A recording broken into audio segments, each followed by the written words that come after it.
잘 다녀왔습니다. 캄보디아 선교하는 이유는 아주 간단합니다. 하나님께서 모든 족속에게 가서 복음을 전하고 또 세례도 주고 또 하나님이 또 예수님이 가르치신 것을 가르치고 또 지키게 하라라고 말씀하셨기 때문입니다.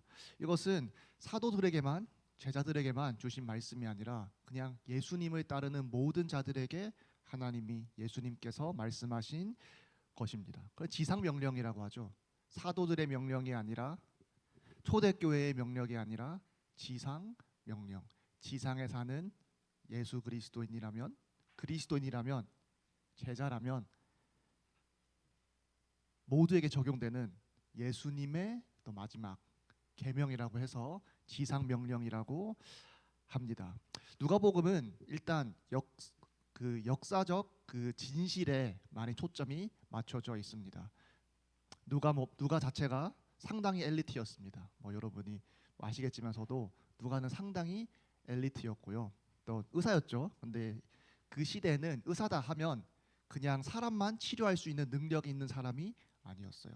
지금은 워낙 모든 다양한 그 전문 분야가 세분화돼가지고 한 분야만 파는데도 시간이 엄청 걸리죠. 의사가 철학할 필요 없고요. 의사가 역사를 잘 세밀히 살펴서 역사성을 증명하는 그러한 능력이 있을 필요도 없습니다. 그냥 교양 과목 정도만 배우면 됩니다. 근데 초대교회 아니면 2000년 전에는 엘리트라고 하면 기본적으로 그 당시에 유행했던 또 중요하게 여겨졌던 학문을 고루고루 다 배웁니다. 교양 과목 듣는 수준으로 배우는 게 아니라요. 저희는 그냥 학점을 따기 위해서 교양 과목을 듣죠. 근데 그 정도가 아니라요. 진짜 배웁니다. 그러고 배우고 그 중에서 하나를 선택해서 또 의사가 되거나 철학가가 되거나 다른 직업을 선택하는 것이죠. 누가는 이제 의사였습니다. 하지만 누가는 의사뿐만이 아니라 다른 분야를 많이 공부한 엘리트였던 것입니다. 그러니 누가가 의사였지만 역사적으로 한번 복음을 한번 추적해 보겠다라고 하고 계속 분석하고 처음부터 끝까지 분석하고 쓴 게 누가복음입니다. 누가복음은 애초에 복음서로 쓰인 것이 아닙니다. 그 어떤 것도 복음서로 쓰인 것이 없어요. 애초에 그냥 편지였고요. 그냥 예수님의 가르침을 기록했던 거예요. 처음에는요. 누가복음은 어떠한 개인에게 처음부터 제가 다시 한 번 더 살펴봤습니다. 그 역사성도 제가 따져봤습니다. 이게 사실인지 아닌지, 과장된 건지 아니면 거짓말인지 오해한 건지 내가 다 살펴보았습니다라고 하면서 쓴 편지입니다. 정확히 말하면 보고서라고도 말할 수 있겠습니다. 또 왕에게 보고했던 것이기 때문에 어떠한 보고서죠. 특출난 신하가 왕 대신 조사 간 거예요.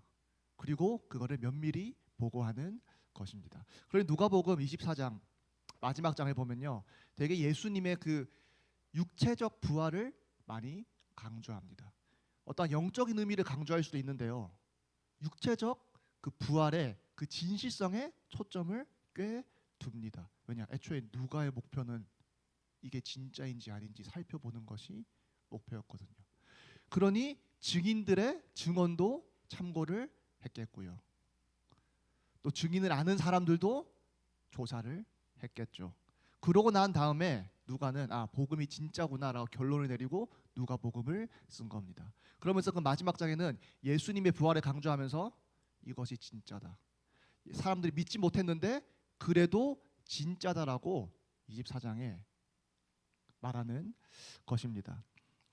그러면서 이제 예수님이 뭐라고 말씀하셨느냐라고 말하면 이 예수, 부활하신 예수 그리스도가 이전에 쓰였던 하나님 말씀의 성취이시다라고 또 누가는 말하고 있습니다.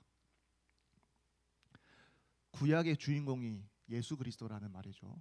구약에서 사람들이 많이 들었던 그 말씀의 핵심이 예수 그리스도라는 것이죠. 구약의 많은 말씀의 결론이 결국에는 예수 그리스도라는 것이죠. 왜냐, 이 예수 그리스도가 구약 말씀, 율법 말씀의 성취이기 때문에 이 성취는 그저 영적인 부활이 아니라 실제로 부활한 그 육신적인 부활의 근거를 두고 있다라고 누가복음은 강조하고 있습니다. 그러면서 이 예수 그리스도의 복음에 대한 말씀은 성취되었다라는 거예요. 왜냐 예수 그리스도가 오셨고 부활하셨기 때문에, 죽으셨고 부활하셨기 때문에, 죽음을 이기시고 부활하셨기 때문에. 그러면서 예수님이 뭐라고 말씀하십니까? 이 복음이 모든 족속에게까지 전파되어야 한다고 말씀하십니다. 심지어 이렇게 말씀하십니다. 41절에 보면요. 또 그의 이름으로 죄사함을 받게 하는 회개가 예루살렘에서 시작하여 모든 족속에게 전파될 것이 기록되었으니, 새로운 말씀을 주신 것이 아니라요, 기록되었다라고 말씀하고 있습니다. 애초에 이것이 하나님이 숨겨두었다가 갑자기 예수님을 통해서 짜잔 하면서 이제는 더 이상 예루살렘뿐만 아니라 모든 족속에까지 이 복음을 전해야 돼라고 말씀하신 것이 아니라 애초에 하나님의 계획이었고, 이 계획이 구약에서도 힌트가 있다라는 것이죠.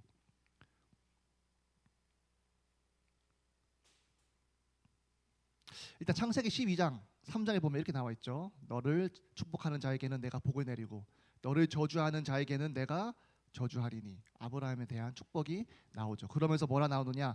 땅의 모든 족속이 너로 말미암아 복을 얻을 것이라. 애초에 그 아브라함에 대한 그 축복에 하나님의 복음 선포도 이미 포함되어 있었던 것이죠. 땅의 모든 족속이 너로 말미암아 복을 얻을 것이라. 어떠한 복이요? 말 그대로 복음. 그냥 다른 복이 아니라 복음이 너를 통해서 시작한다라고 하나님이 말씀하시는 것입니다. 그리고 이사야 49장 6절에 보면요, 그가 이르시되 내가 나의 종이 되어 야곱의 지파들을 일으키며 이스라엘 중에 보존된 자를 돌아오게 할 것은 오히려 작은 일이라. 이스라엘의 중에 그 보존된 자를 돌아오게 할 것은 오히려 작은 일이래요. 왜냐? 내가 또 너를 이방의 빛으로 삼아 나의 구원을 땅 끝까지 이르게 하리라. 이사야 52장 10절에 보면 이렇게 나와 있습니다. 여호와께서 그의 거룩한 팔을 모든 나라의 목전에서 나타내셨으므로 땅 끝까지 모든 것이 우리 하나님의 구원을 보리라. 구약에서도 교육에는요, 이스라엘을 향한, 이스라엘만을 위한 하나님의 말씀인 것이 아니라요, 먼저 이스라엘에게 주어졌지만 이 말씀이 또 이 구원이 교육에는 땅 끝까지 모든 민족에게까지 퍼진다라고 이미 구약에 기록해 놓으셨죠. 그런 예수님이 기록되었으니 이 복음이 예루살렘부터 모든 족속까지 전파되어야 한다라고 기록되었다라고 말씀하시는 것입니다. 누가복음은 예수 그리스도의 복음은 다 성취되었다라고 말하고 있습니다. 24장에 보면요. 그러면 교육에는 또 성취될 말씀이 있다라고 말하는 거예요. 그게 뭡니까? 모든 족속에게까지. 근데 이것은 예수 그리스도께서 성취하시는 것이 아닙니다. 예수님 그리스도께서 도와주시고 함께 하시지만서도 이것은 누가 성취해야 됩니까? 예수 그리스도의 복음을 받은 자들이 이 말씀을 성취해야 됐던 것입니다. 이미 성취가 되었습니다. 많은 부분에서요. 왜냐? 저희가 복음 들었잖아요. 여러분의 복음 어떻게 들었습니까? 저희는 기독교가 그냥 많이 퍼져 있는 세상에 태어나서요, 자라서요, 너무나 당연하게 생각합니다. 근데 이 땅에요, 많은 성도를 거느리다가 없어진 종교가요 꽤 많습니다. 한때 유행하다가요 없어진 종교들이 꽤 많아요. 한때 유행했던 메시아가 이제는 없어졌어요. 많은 메시아들이 있었어요. 막 곽광도 받았고요, 많은 신도들도 막 거느리는 그러한 메시아도 있었어요. 그런 종교도 있었어요. 다 없어졌죠. 물론 다는 아니죠. 살아남은 게 종교가 이제 오늘날 저희가 흔히 아는 종교인 겁니다. 근데 저희는 그거 모르고 그냥 종교 몇 개 딱 대표적인 거 있고, 그냥 사람들 어떤 거 이거 믿고 저거 믿고, 뭐 각자의 취향대로, 뭐 환경대로, 각자의 뭐 생각대로 믿는다라고 생각하지만서도 애초에 예루살렘에서 시작한 것입니다. 이 복음이요. 그리고 한 사람에 의해서 전달되어진 것입니다. 이 한 사람에 의해서 전달된 복음이 많은 사람들이 믿게 된 것입니다. 어떻게 그렇게 됐습니까? 가서 이 예수 그리스도의 복음을 전파하라는 이 지상 명령을 듣고 진짜로 이 지상 명령을 수행했던 자들이 많이 있었다라는 것입니다. 그것도 아주 많이 있었다라는 거죠. 심지어 초대 기독교의 역사를 보면 목숨 걸고 전했습니다. 전도 좀 열심히 한 정도가 아니라요, 목숨을 내놓고 전했습니다. 이것 때문에 많은 사람들이 예수님처럼 진짜 죽었습니다. 사도들도 많이 죽었죠. 모든 사도들이 죽은 건 아니지만서도. 그리고 그 사도의 가르침을 받았던 자들도 핍박받으면서 목숨 내놓고 복음을 전했습니다. 이 복음을 받았던 자들이 또 복음을 전했고, 이 복음을 받았던 자들이 또 복음을 전했고, 그렇게 2000년이 흘러와서 여러분에게까지 복음이 전달된 것입니다. 복음은 예수 그리스도의 피로 완성됐습니다. 근데 이 예수 그리스도의 피에 이 복음이 전파되는 과정에도 많은 사람들의 피가 있었습니다. 그것 덕분에 저희가 복음을 들을 수 있었던 거예요. 저희는 뭐 한국에서 미국에 있는 사람과 통화하는 거 너무나 쉽죠. 심지어 통화 정도가 아니죠. 얼굴 보면서까지 통화할 수 있습니다. 이런 세상에 살다 보니까 이 복음에 전파되는 것이 그냥 전파됐나 보나 라고 쉽게 생각할 수 있겠죠. 하지만 절대 그렇지 않죠. 그때는 이런 것이 아무것도 없었기 때문에, 심지어 이런 기술도 없었고요, 진짜 사람 대 사람으로 전했어야 됐어요. 그리고 기록된 말씀으로 전했어야 했죠. 핍박도 있었고요, 지금 북한처럼 뭐 믿는다 하면 죽임도 당하는 때가 있었습니다. 그런데 이러한 자들이 그럼에도 불구하고 하나님의 지상 명령을 수행했기 때문에 저희가 복음을 들을 수 있었던 것이죠.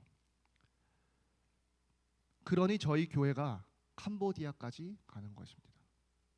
지금 많이 시끄럽잖아요. 그럼에도 불구하고 가는 것이기 때문입니다. 옛날에 핍박받으면서까지 목숨 내놓고 복음 전했던 자들에 비하면요, 이건 아무것도 아니죠. 가서 좀 위험하다? 납치당할 가능성이 있다? 여러분, 동남아에 원래 납치는 유구한 전통이 있는 범죄입니다. 뉴스에 안 나올 뿐이지 필리핀에 납치 꽤 많습니다. 이제 옛날에 많이 나왔던 걸로 좀 들었어요. 근데 이제 안 나오죠. 제 세대 때는 막 필리핀에 가면 납치 많이 당한다 이런 뉴스가 그렇게 많이 나오지 않았어요. 왜냐?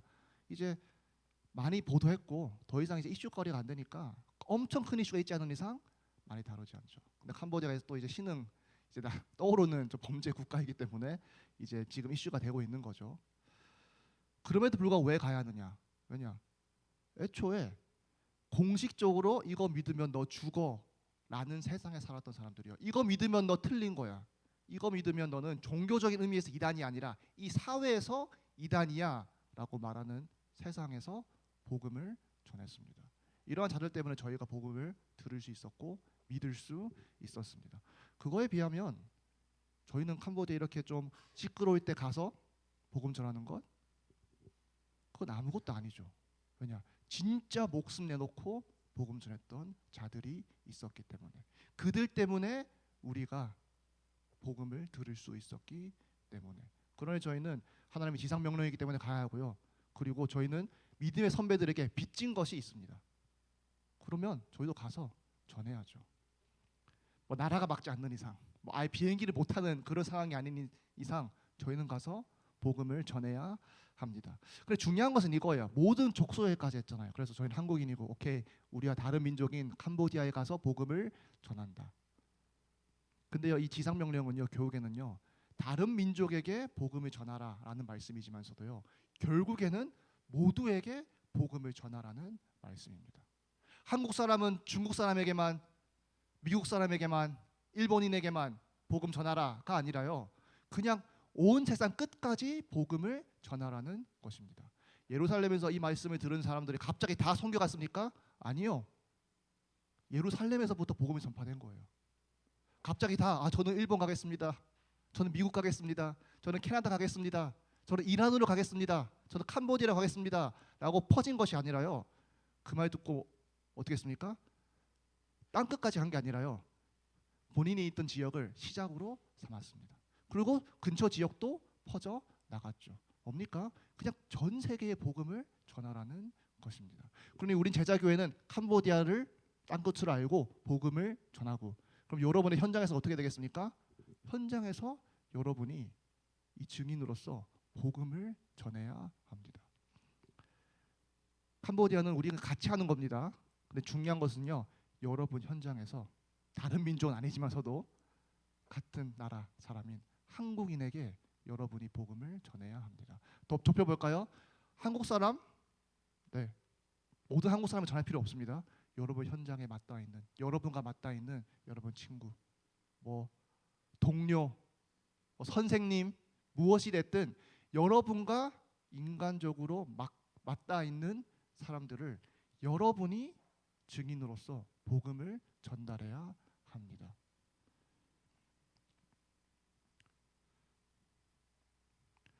48절 이렇게 나와 있죠. 너희는 이 모든 일의 증인이라.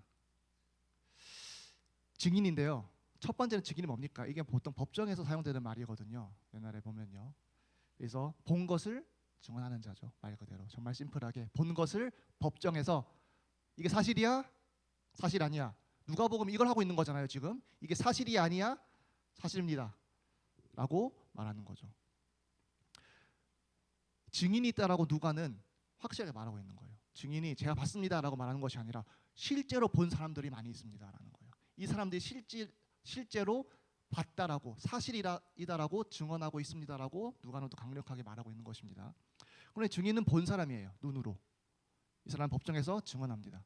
이게 사실입니까? 아닙니까? 사실입니다. 아닙니다. 제가 본 사실과 다릅니다. 이렇게 증언을 하겠죠.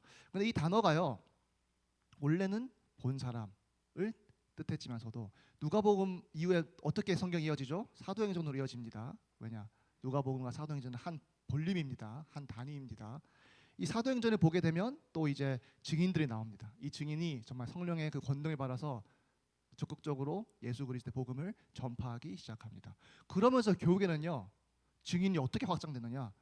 원래는 예수 그리스도를 본 소수의 사람만 증인이잖아요. 이 증인 죽으면 이제 끝나는 거예요. 여러분 예수 그리스도 봤습니까? 못 봤죠. 저도 못 봤습니다. 이뿐만 아니라요. 예수 그리스도 보지 못한 자들이 훨씬 더 많습니다. 예수 그리스도를 본 사람은요. 극소수입니다. 천국 가서요. 천국에서 예수님을 뵙는 거 외에 이 지상에서 예수님이 실제 배웠던 사람은 진짜 소수입니다. 근데 사도행전을 보면 어떻게 되느냐? 이 증인이라는 단어가요. 결국에는 실질적으로 예수님을 눈으로 본 사람을 넘어서요.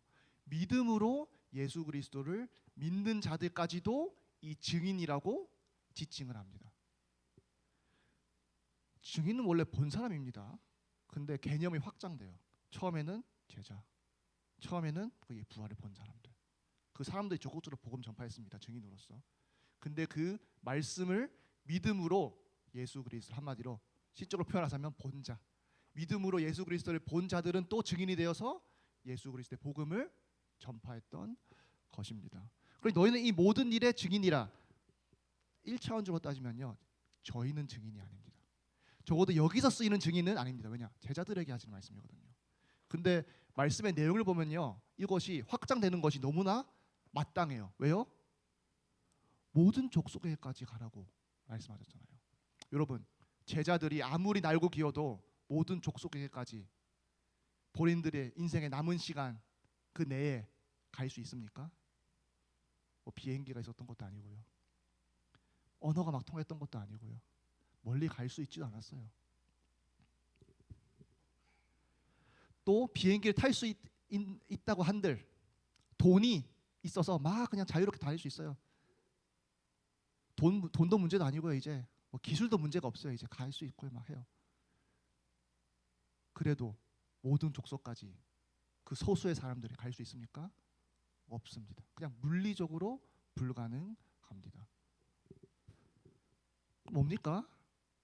제자들에게만, 본인의 부활을 목격한 자들에게만 너희는 가서 모든 족속에까지 복음 전하라라고 말씀하신 것이 아니라 너희가 시작점이다. 너희가 직접 봤으니 너희가 가서 전해라. 하지만 예수님의 생각은 무엇이었습니까? 뜻은 무엇이었습니까? 이 복음을 받은 자들이 또 다른 증인이 되어서 눈으로 보지는 못했지만 또 다른 증인이 되어서 계속 모든 족속까지 복음을 선포하는 것이 예수님의 뜻이었습니다. 그럼 뭡니까? 이 증인이 아니에요. 근데 반대로 저희는 이 증인이에요. 눈으로 본 자 아닙니다. 하지만 눈으로 본 자들의 말을 들은 사람으로서 또 믿고 있는 사람으로서 또 다른 증인이라는 거예요. 또 실제로 보면 이거는 좀 사이드 노트지만 이 증인이라는 단어는 교육에는 또 순교자라는 단어로 발전됩니다. 원래 처음에는 증인이라고 썼다가 이제 순교자라는 단어로도 쓰이게 되죠. 왜냐? 이 증인이었던 사람들이 교육에는 다 핍박받았고 순교했던 자들이니까 어느 순간부터 증인 근데 갑자기 순교자라는 단어로 확장돼서 순교자라는 의미도 포함된 단어로 쓰이게 됩니다. 그래서 저희 한국어로 보면 증인, 순교자 이렇게 나와 있거든요. 근데 같은 언어입니다. 증인, 순교자 다른 언어지만 언어로 본다면 같은 단어가 쓰입니다. 근데 어떨 때는 증인으로 쓰였다가 점점 확장돼서 증인이면서 순교하는 자, 또 순교하는 자들 다 증인이었기 때문에 또 순교자라는 단어로 발전이 되죠. 여기서 제가 하고 싶은 말이 뭐냐? 저희는 예수 그리스도의 부활을 목격한 자는 없습니다. 목격한 자는 아닙니다. 하지만 성경은 오늘 누가복음이지만 전체를 보면 교육에서 이 증인이 목격한 사람을 넘어서 이 목격한 자들의 복음을 들었던 초대교회 성도들 아니면 교회들이 증인으로서 또 복음을 전파했다라는 것입니다. 2000년이 지난 지금 여전히 이 말씀은 유효하고 똑같이 말하고 있습니다. 목격한 자들에 의해서 전파된 이 복음을 받은 우리는 또 다른 증인으로서 예수 그리스도의 복음을 전파해야 된다라는 것입니다. 이러한 자들이 있어야 모든 족속에게 전파될 것이 기록되었으니가 될 수 있는 거예요. 그렇게 될 것이라고 기록되었다고 했잖아요. 많이 이루어졌고 아직까지도 ing입니다. 아직도 현재 진행형입니다. 그러니 여러분이 뭐 복음 안 전해도 뭐 하나님이 알아서 뭐 복음 전파하시겠지라고 생각하실 수 있습니다. 근데요 실질적으로 보면요, 그냥 저는 실질적으로 보겠습니다. 여러분이 전하지 않으면요, 여러분 주위에 있는 사람 누가 복음 들을 수 있습니까? 하나님이 계획하시면 알아서 하시겠지라고 생각할 수 있지만 저도요, 애초에 하나님의 계획은 사람을 통해서 전파하는 것입니다. 첫 번째입니다. 이거는 애초에 하나님이 뭐 꿈에 나타나가지고 복음 전하는 게 그게 하나님이 선택하신 수단이 아니라요, 여러분을 통해서 사람을 통해서 복음을 전파하는 것이 하나님의 제1수단입니다. 물론 요즘 보면, 요즘 아니죠, 꽤 많이 있습니다. 뭐 꿈에 나타나셔가지고 막 복음을 전해가지고 내가 크리스천 되었다라고 말씀하시는 분들이 꽤 많이 있습니다. 그래서 예수 그리스도를 믿게 된 사람들이 꽤 있어요. 원래는 뭐 모슬림이었다가, 원래는 뭐 다른 종교를 믿다가 갑자기 어떠한 기적적인 체험을 한 거예요. 그래서 하나님을 믿게 됐다라고 증언하시는 분들이 있죠. 하지만 성경에 보면 뭡니까? 일단 사람을 통해서 복음을 전파하시는 것이 하나님이 선택하신 제1수단인 것입니다. 그러면 여러분 주위에 있는 사람은요, 말씀의 근거가 뭡니까? 여러분을 통해서 복음이 전파되기를 하나님이 원하시는 거예요. 하나님이 나타나가지고 뭐 꿈속에서 말씀하실 수 있죠. 왜 그렇게 안 하시는지는 모릅니다, 아무도. 근데 확실한 건 뭡니까? 복음을 받은 자들이 증인으로서 예수 그리스도의 복음을 전파하라고 하셨습니다. 여러분 주위에 있는 사람들, 여러분이 복음 전하지 않으면 복음 들을 확률 꽤 희박합니다. 교회 가자라고 말하는 사람은 더 있을 수 있겠습니다. 그 확률은 더 높을 것 같습니다. 제가 볼 때는. 하지만 진짜 예수 그리스도의 복음을 온전히 전달받을 가능성은 그렇게 높지 않습니다. 왜냐? 교회 다니는 사람은 꽤 있어도요, 진정으로 복음을 전하는 사람은 아주 소수이기 때문에. 예수 믿는다라고 말하는 사람은요 꽤 많은데요, 이 예수 그리스도를 증인으로서 전달하는 사람은요 그렇게 많지 않기 때문에. 그러니 여러분 그냥 이렇게 생각하세요. 내가 복음 전하지 않으면 내 주위에 있는 친구들, 내 주위에 있는 사람들 복음 들을 가능성이 아주 희박하겠구나. 그러니 여러분이 전하지 않으면요 안 됩니다. 여러분이 전하셔야 합니다. 어제 유튜브 쇼츠를 보다가 이제 이영표 선수 아시죠? 축구 선수. 뭐 독실한 크리스천으로 알려져 있죠. 근데 그분이 뭐 하신 게 뭐 쇼츠에 떴어요. 근데 그분이 하신 말씀이 오늘 지금 이 포인트와 좀 연결되는 것 같습니다. 뭐라고 말했느냐? 그분이 말한 게 아니라 책을 읽었대요. 책을 읽은 거를 이제 본인이 은혜 받아가지고 놔둔 거죠. 진리를 아는 자는 진리를 모르는 자 앞에서 침묵한다면 그것이 죄악이다라고 글귀를 읽었대요. 왜냐 본인이 전도하다가 다른 사람들이 너 혼자 조용히 믿어 왜 그렇게 막 그런 식으로 해라고 들어서 그 들은 뒤에 본인은 아 그래 나 혼자 조용히 믿어야겠다. 괜히 뭐 사람들 싫어하고 민폐 끼치는 것 같고 그러니까 나 혼자 그냥 조용히 믿어야겠다고 생각했대요. 근데 그런 가운데 어떤 이제 책을 읽다가 이제 기독교 서적이겠죠. 읽다가 진리를 아는 자가 진리를 모르는 자 앞에서 침묵하는 것은 죄악이다라는 말을 읽었대요. 그래서 본인은 그게 하나님이 본인이 하길 말로 그냥 알아들었대요. 그래서 아 전도해야 되겠구나. 이 진리를 전해야 되겠구나라고 본인은 결론을 내린 거죠. 저는 그 말에 100% 공감합니다. 진리를 아는 자가 진리를 모르는 자 앞에서 침묵하는 것은 죄악입니다. 특히 그 진리를 모르는 자가 내 친구였을 때는 더 큰 죄악입니다. 특히 그 진리를 모르는 자가 내 가족이었을 때는 아주 큰 죄악입니다.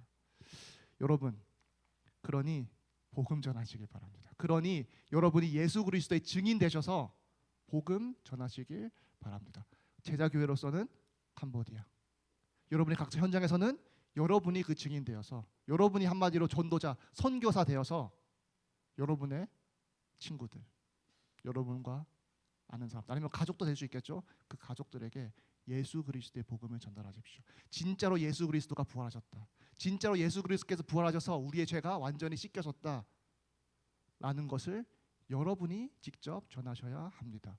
이것을 본 자들 그렇게 했습니다. 이것을 들은 자들 그렇게 했습니다. 그렇게 해서 여기까지 복음이 온 것입니다. 그러니 여러분도 복음의 증인으로서 복음을 전파하는 여러분 되시길 바랍니다. 그러니 뭐 원대한 꿈 가질 필요 없습니다. 그냥 여러분 주위에 있는 친구들 몇 명 정하세요. 친한 친구들 몇 명 정하세요. 한 명이든 두 명이든 세 명이든 상관없습니다. 일단 한 명은 무조건 정해야 됩니다. 정하시고 기도하세요. 복음의 증인으로서 복음을 전파할 마음 가지시고 기도하세요. 그리고 너무 많이 기다리지 마시고요. 그냥 전하시기 바랍니다. 복음 전하는 건요.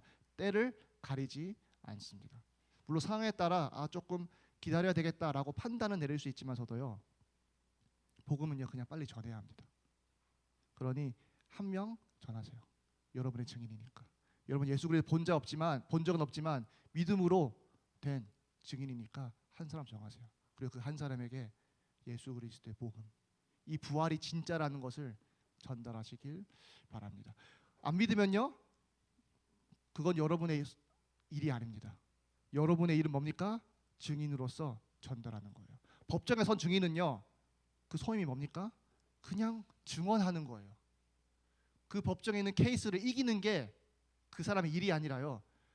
그냥 철저히 본인을 본 대로 그 있는 진실 그대로 증언하는 것이 증인의 일입니다. 그 증인의 일을 여러분이 감당하시면 되는 것입니다. 그 이유는 하나님이 하십니다. 복음 안 받았다? 여러분 책임 아닙니다. 그냥 그 사람의 마음이 아직 준비가 안 된 거예요. 아니면 하나님의 예정이 없는 자일 수도 있겠고요. 그러니 저희는 그거 걱정하지 말고 뭡니까? 전달만 하면 되는 것입니다. 왜냐? 예수 그리스도께서 그렇게 하셨고 예수 그리스도의 가르침 받았던 제자들에게도 그렇게 하라고 말씀하셨고 이 제자들의 가르침 받은 사람들도 그렇게 했고 똑같이 저희는 이 사도들의 가르침을 받는 자들입니다. 그러니 저희도 가서 전해야 합니다. 그래서 왜요? 기록된 모든 족속까지 복음이 전파되리라라는 이 말씀이 성취될 수 있도록 여러분이 복음 전파하시기 바랍니다. 기도하시겠습니다. 아버지 감사합니다. 복음을 완전히 몰랐던 나라에 태어났는데 이 한국의 복음을 허락하시고 또 이 한국에 들어온 복음이 저희 귀에 들려지게 하시고 이 들려진 복음 말씀이 또 믿겨지게 하심을 감사드립니다. 이 복음의 완성은 예수 그리스도의 피로 되었고 또 이 복음 전파는 또 많은 이들의 피로 전파되었습니다. 저희가 이 피의 복음을 받았사오니 저희가 저희 주변에 있는 친구들에게 그 사람들에게 이 예수 그리스도의 그 복음을 증인으로서 전파할 수 있도록 성령님께서 저희와 함께해 주시옵시고 또 저희 안에 있는 확실한 복음을 전달할 수 있도록 저희가 전하기 이전에 이 저희가 믿는 복음이 더욱더 저희 영혼 안에서 마음 안에서 확실한 복음으로 자리매김할 수 있도록 성령님께서 역사하여 주시옵소서. 주 예수 그리스도의 이름으로 기도드렸습니다.